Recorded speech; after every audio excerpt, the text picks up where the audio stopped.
A stunning visit inside Ukraine. Here's Vladimir Putin in the Donbass region for the first time since Russia invaded Ukraine.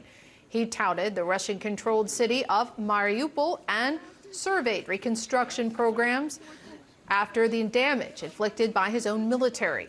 His visit comes just days after the International Criminal Court issued a warrant for his arrest for his role in an alleged scheme to deport thousands of Ukrainian children to Russia. For more, let's bring in CNN military analyst, Lieutenant General Mark Hertling. General Hertling, Putin spent Saturday touring the streets he helped destroy in a country still deeply entrenched in war. What kind of message does that send, both to his troops and the Ukrainians?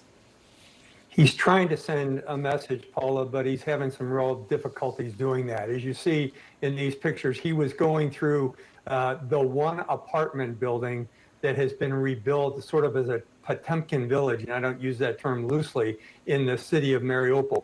Now remember, as you just said, that city was utterly devastated by his shelling of civilian apartments and hospitals and schools. And now he's going back to take a look around, and it's a photo op, as you see him in this film right now, in the middle of an apartment building where he's trying to relocate some of the Ukrainian citizens.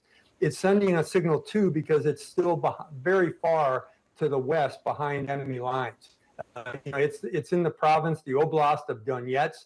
The Russians have control of that province right now, but I think we're going to see in the coming months that will be a targeted area for the Ukrainian counteroffensive to take back their sovereign territory.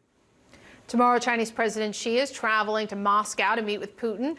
Beijing is framing this as a peacemaking mission, but U.S. officials warn that any proposal that comes out of these talks would likely favor the Russians. I mean, do you think China could change the dynamics of this war?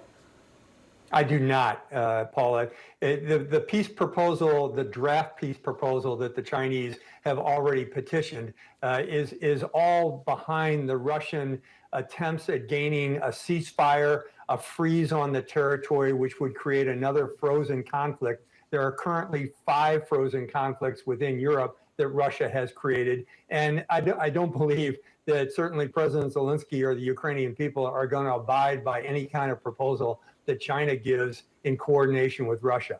And what's interesting, though, too, is, as you said, President Xi is going to Moscow. He'll be shaking hands with the president, President Putin, a few days after Putin was named by The Hague as a war criminal, and there was a warrant issued for his arrest.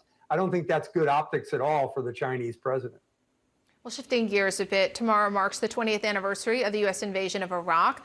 You not only served, but commanded Army forces throughout that war. What lessons have we learned in the years since 2003? Well, it's great because it's sort of the same lessons that Ukraine is learning, truthfully, and not denigrating the soldiers who I fought with, who did masterfully in Iraq, but the mission set itself was a bit convoluted and complex. I think there's a lot of people reflecting on that 20 years later and saying, what was our strategy? What were we attempting to do? The intelligence was flawed going into Iraq, and there wasn't a very good end state other than to depose Saddam Hussein as a dictator. So the biggest lesson that I think a lot of people, if they haven't learned, they should, is don't go to war unless you have a very good strategy for what you're attempting to do, and you have a very good preliminary end state for what you want to accomplish. Neither one of those things were done in Iraq. And just like the Russians, also, I would harken back, because I was the war planner in the Pentagon when that war was planned, and actually stood up and said, there are not enough forces for this kind of operation, and our end state, our objectives are not very clear. So truthfully, I think we've learned a lot from that, but our soldiers also fought valiantly, and I think we have to separate the war from the warriors. Lieutenant General Mark Hertling, thank you. Pleasure, Paula. Thank you.